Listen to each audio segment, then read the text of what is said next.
Buenas tardes.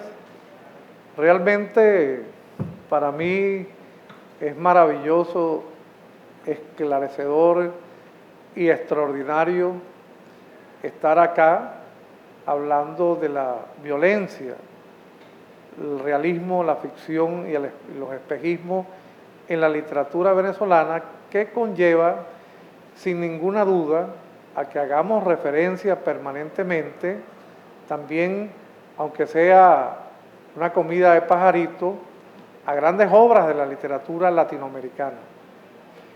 Bueno, empecemos en la conferencia un poco tratando de redimensionar y no olvidar en ningún momento el carácter histórico de la literatura venezolana.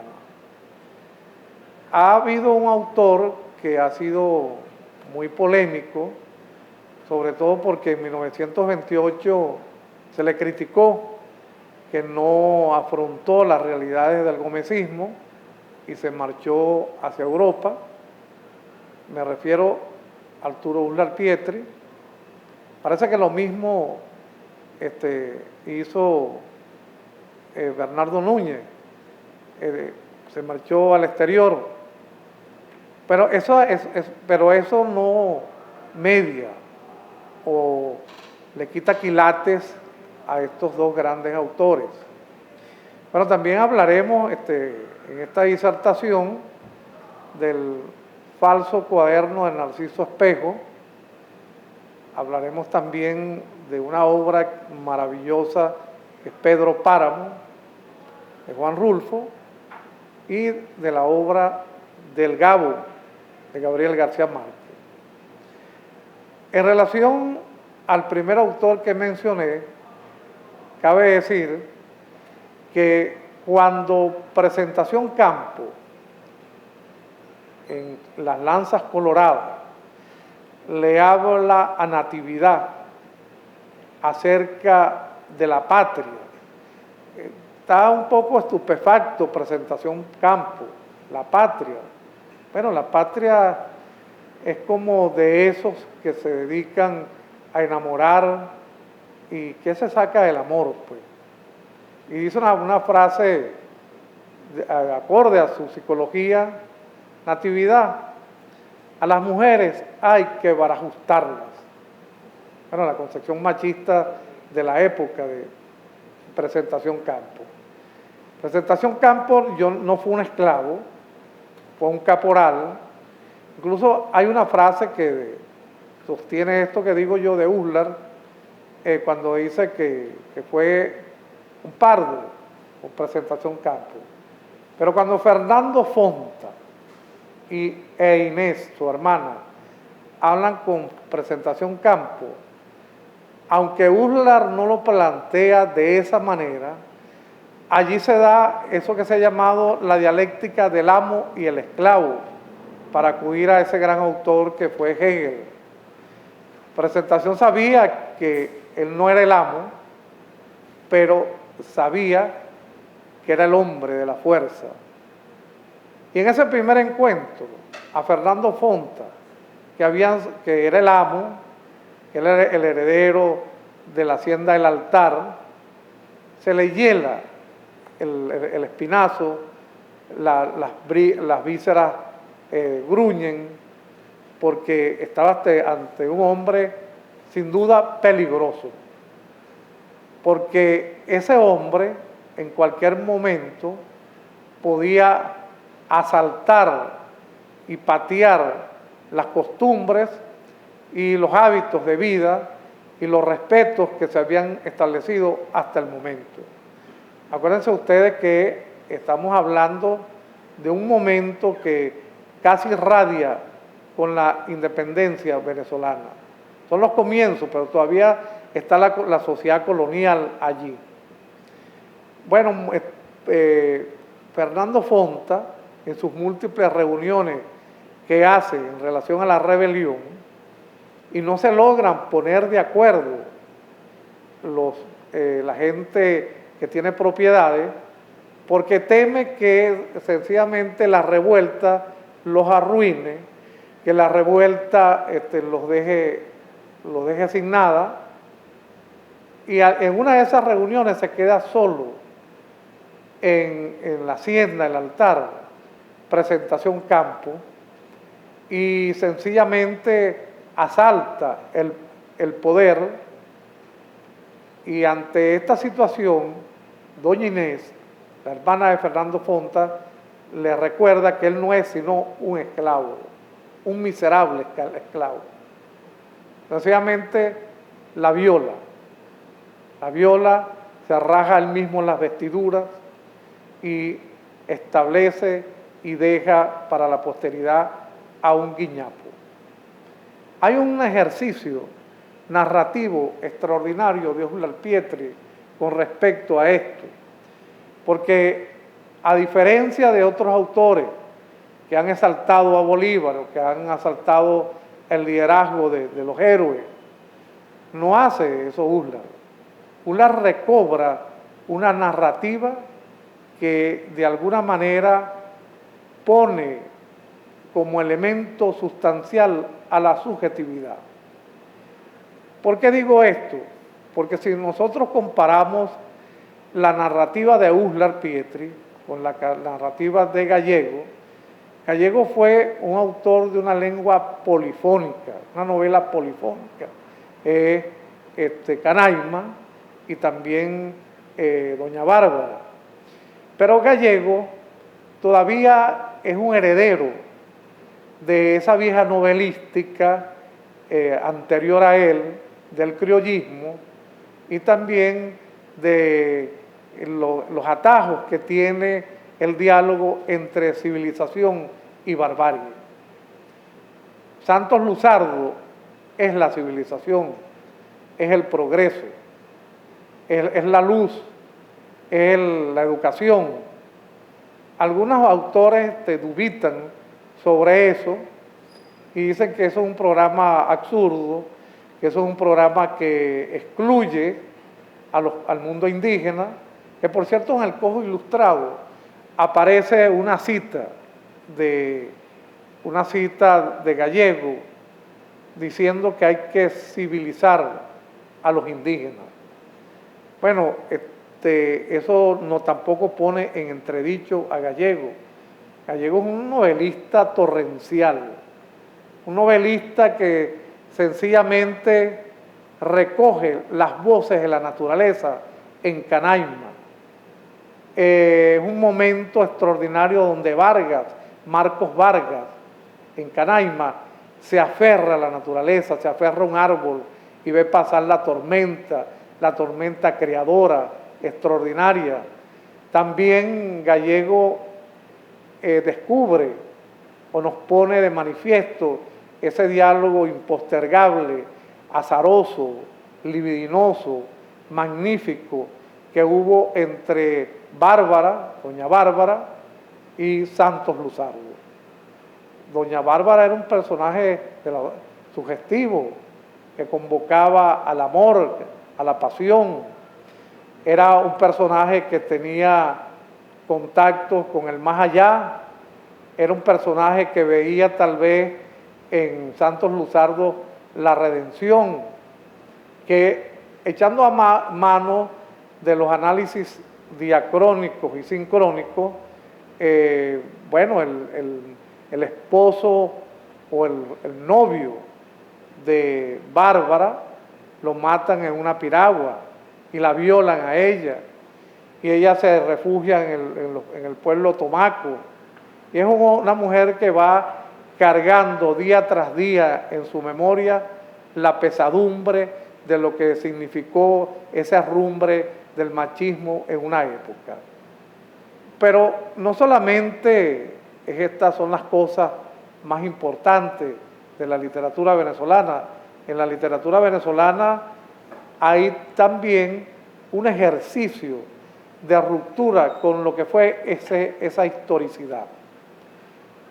Surge una novela que me la ha proporcionado nuestra amiga extraordinaria Mila Alcibíades, que es La Misa de Arlequín, de Guillermo Meneses, y El falso cuaderno de Narciso Espejo. Esto no anula para nada el ejercicio de conocer lo que es la identidad del pueblo venezolano, sino que también nos recuerda que hay otras formas de narrativa, otras formas de narrar y de conocer en Venezuela. Podemos, por ejemplo, conocer en Venezuela y exaltar esa obra de ese gran escritor de cuentos, de nuestra cuentística, que fue Julio Garmendia, lo efímero, lo maravilloso, lo extraordinario, La máquina de hacer pupú, y ese otro autor no menos sugestivo, que fue José Antonio Ramos Sucre. José Antonio Ramos Sucre establece un ejercicio con el inconsciente, con las sombras, con una escritura instalada en una norma culta, con una escritura que sencillamente nos atrapa esas fuerzas telúricas del pasado, que, bueno, nos dice que la imaginación también es otro elemento de la narrativa.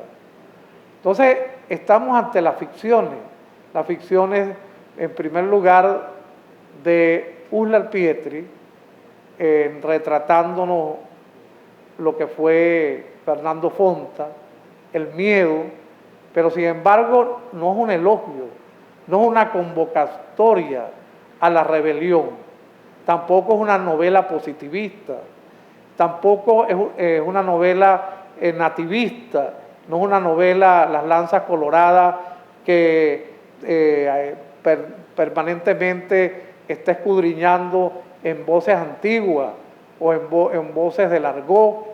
Es una novela escrita en un prístino castellano, en un autor que apenas tiene 23 años, que se lo escribe en París, que sencillamente sabe que hay una gran tarea histórica que recordar y restablecer a Venezuela, que a pesar de pertenecer a una clase social que es la oligarquía,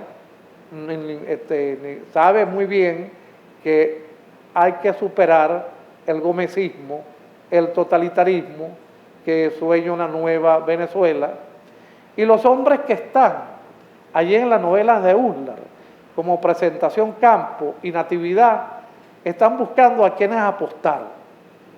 No es una dialéctica de amo-esclavo, es una dialéctica de quien ha puesto pues, para ganar, para salir provechoso. Tanto Boves como Bolívar no aparecen directamente en la novela. Nosotros tenemos una literatura magnífica, extraordinaria. Ayer estaba yo pensando en ese gran autor que fue Juan Vicente González, cuando escribe José Félix Rivas. Yo creo que esa es nuestra máxima obra de ensayo del siglo XIX. José Félix Rivas, escrito con claridad, escrito con donosor, cautivante, pero a diferencia de Uslar, el José Félix Rivas de Juan Vicente González es un José Félix Rivas donde se elogia la obra de Bolívar, la figura de Bolívar, Bolívar como héroe. Juan Vicente era un apasionado. Lamentablemente, ni siquiera las palas mecánicas no dejaron absolutamente nada de Juan Vicente González. El desarrollismo arrasó con el cementerio de los hijos de Dios, donde estaba la lápida de Juan Vicente González. Era un autor tan apasionado que una vez hubo un concurso de oposición en la Universidad de Caracas, pues, y habían dos contrincantes, otra persona y Juan Vicente González. Y a él le tocó la segunda instancia para exponer su obra pues, en el concurso de oposición, pero no toleró la exposición que el otro contrincante estaba haciendo. Saltó con toda su figura desgarbada, enorme, gorda, y le quitó la tiza y el borrador y lo llamó imbécil. Claro, eso le trajo sencillamente la anulación de ese concurso y la suspensión a cualquiera posibilidad de ser profesor de la UCB, de la Universidad de Caracas, solamente he retomado unos 7 años después. Pero continuando con estas cosas, yo creo que es necesario que también hagamos un paralelismo con respecto a lo que ha sido la literatura de América Latina. Tenemos el Gabo, con esas grandes novelas, 100 años de soledad, con El otoño del patriarca, con la novela que también le dedica a Fermina Daza y a Florentino Ariza, El amor en los tiempos del cólera. Son novelas del realismo mágico. Esas novelas del realismo mágico acuden a la hipérbole, a la exageración, al recuerdo, a lo inusitado. Bueno, fíjense ustedes que Florentino Ariza pasa casi 40 y más años por concretar su amor con Fermina Daza, porque ese fue un amor muy contrariado, un amor no permisible, porque lo consideraban sencillamente que era un hombre no apto para Fermina Daza. Y ella termina decepcionándose de Florentino y casándose con el doctor Daza, y a la muerte de esta, ya anciana Fermina Daza, se reanuda el amor. Un elemento fantástico, extraordinario, como también en 100 años de soledad. En 100 años de soledad se produce el olvido, el insomnio, se producen las afrentas, pues el esposo de Úrsula mata a Aguilar, lo mata sencillamente porque en una gallera este hombre le dice, bueno, pero será el gallo quien va a preñar a tu mujer. O sea, Arcadio Buendía no podía tolerar eso y lo mató. Que por cierto, esa imagen de la muerte que nos narra Gabriel García Márquez también aparece en la obra de Doña Bárbara. Hay un momento en Doña Bárbara donde José Luzardo mata a su hijo de un lanzazo, dice la novela, pero se entiende que no es un lanzazo, es una puñalada, es sencillamente un arma más corta que una lanza, y lo clava en la pared durante años, y se cierra ese cuarto durante muchos años. Cosas que coinciden. Incluso hay un gran biógrafo de García Márquez que dice que posteriormente García Márquez se encontraría con el hijo de Prudencio Aguilar. Prudencio Aguilar, entonces, había sido el muerto, pues, había sido muerto por el abuelo de García Márquez. Entonces, estamos hablando de una literatura extraordinaria que también es menester que recuperemos el barroco de Carpentier, lo real maravilloso, pues los ríos de América son ríos estelares, nuestro comportamiento es inusitado, el recurso del método, la narrativa larga desde el punto de vista de la estructuración de la frase de Alejo Carpentier, el recuerdo de lo que somos como civilidad, porque hemos padecido también el hierro del desconocimiento y el desprecio que la Europa nos ha tenido a nosotros como pueblo.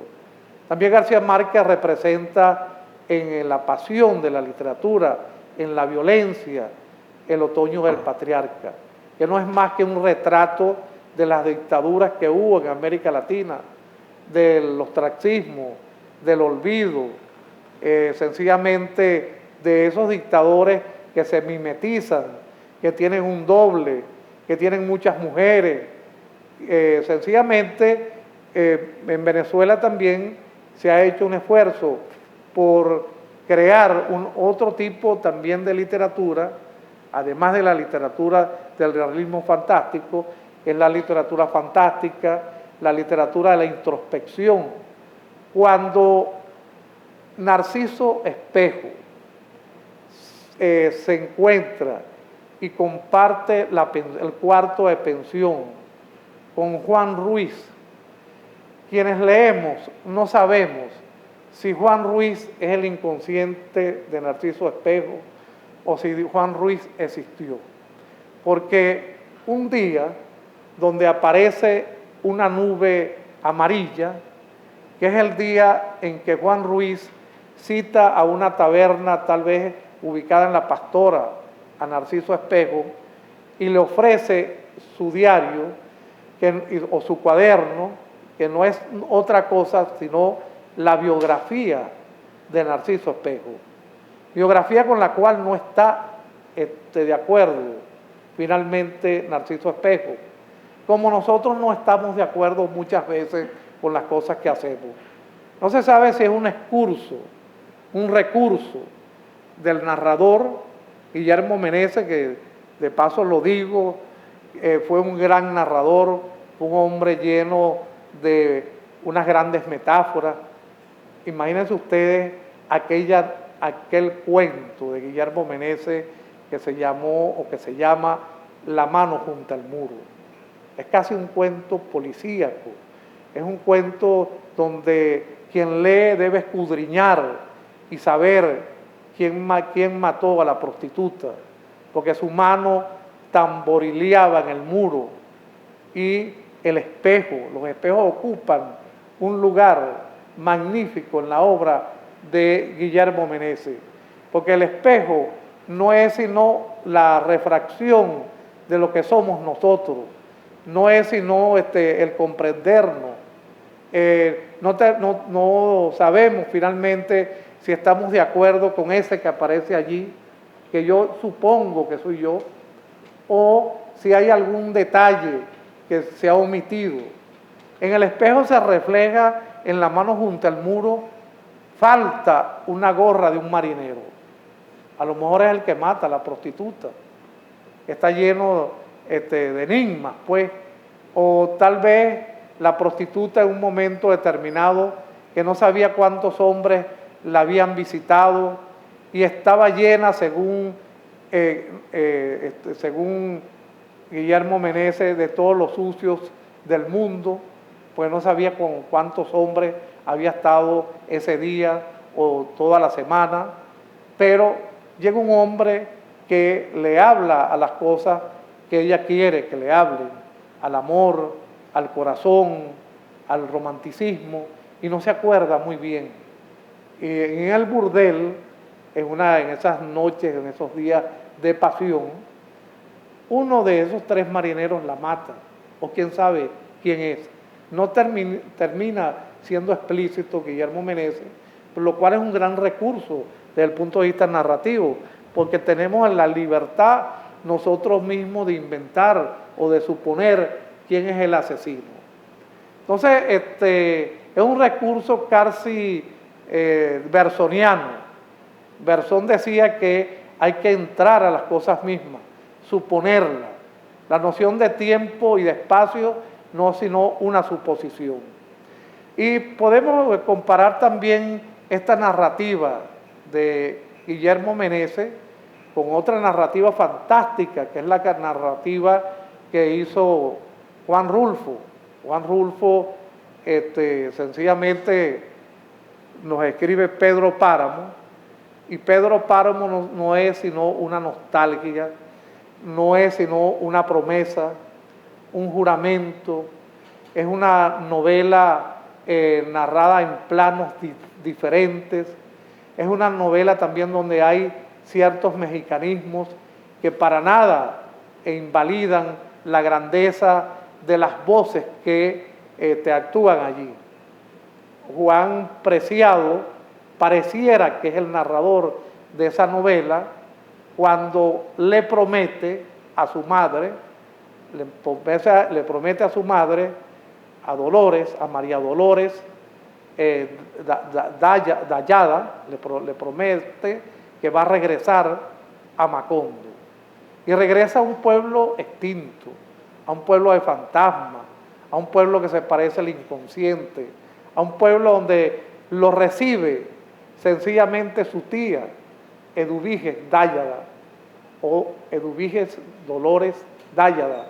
Lo recibe, lo aloja en un cuarto que estaba cerrado hacía mucho tiempo, y los personajes van apareciendo como si toda esa ficción, como si todas esas voces permanecieran para siempre en ese pueblo extinto que es Comala.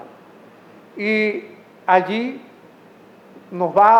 una de las voces nos va narrando, que posiblemente la voz que nos narra eso es Juan Preciado, cómo nació el mismo Juan Preciado.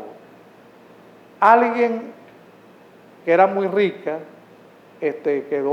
sencillamente heredó una gran fortuna, que era María Dolores Dállada, y alguien que fue Fulgor le prometió a Pedro Páramo que lo mejor era casarse con María Dolores Dállada, porque así aumentaba su peculio, sus tierras, su poderío.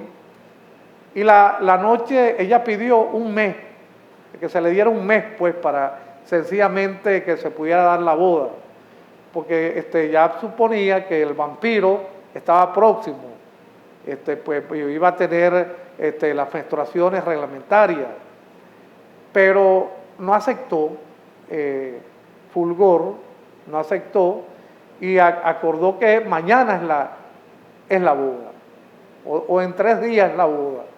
Y efectivamente, en 3 días ella no estaba preparada, porque tenía el vampiro, y le encomienda a su hermana, a Eduviges Dállada, que vaya y se haga pasar por ella. Estaba en tal estado de ebriedad Pedro Páramo, pues de paso estaba muy viejo, que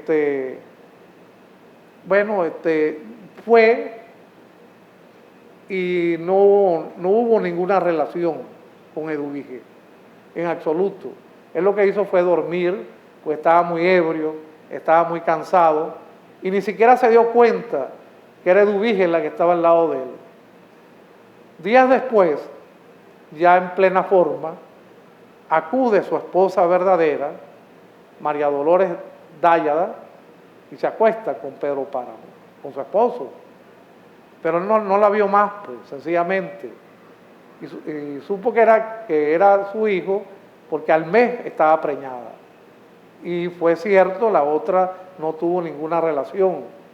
Entonces, el petitorio, sencillamente, de María Dolores Dállada a Juan Preciado, a su hijo, es que vaya en pos de su fortuna, que vaya en pos de su padre, que vaya en pos de los fantasmas.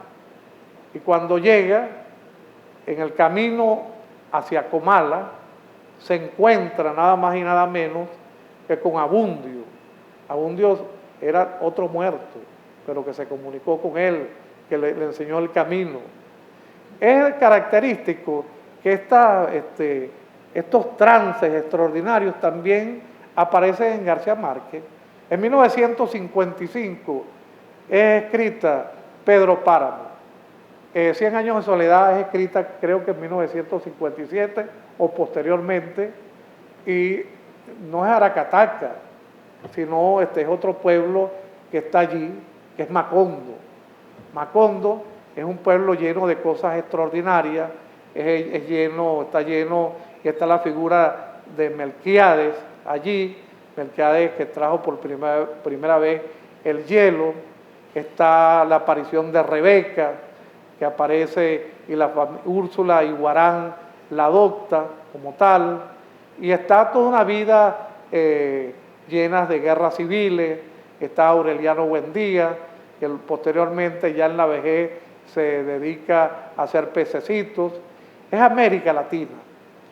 Por cierto que hay que decir que García Márquez tiene mucho de ese gran escritor y amigo de García Márquez, que fue Rojas Erazo, Héctor Rojas Erazo.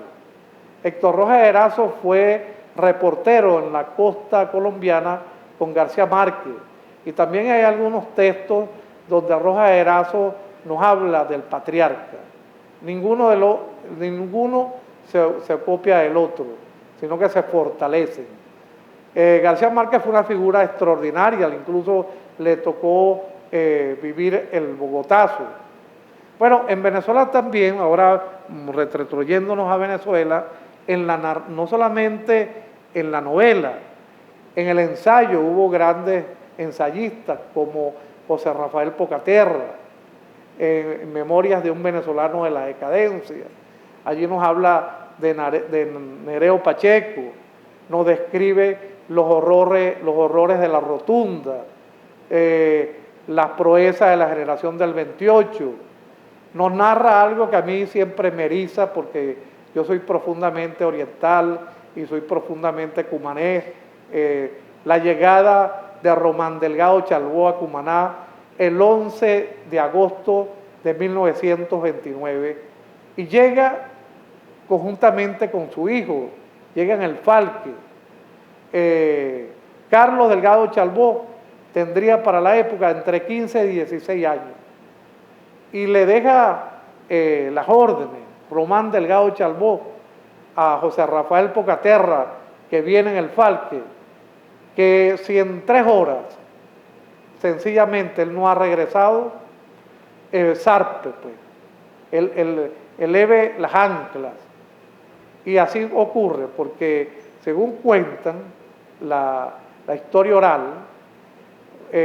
Román Delgado Chalbaud llega a la calle larga de Cumaná con una banderola y se olvida que él era un gran militar y actúan las pasiones, eso que se ha llamado los años de la ira, eso que el maestro Torreal Balossi llamó los años de la ira, y se va calle abajo en la calle larga sin pararle absolutamente nada, y la misma cosa hace Armando Zuluaga Blanco, y una ráfaga de Remington mata primero a Armando Zuluaga Blanco en la plaza El Estudiante de Cumaná, y más adelante consigue la muerte también en el puente, consigue la muerte Román Delgado Chalbaud.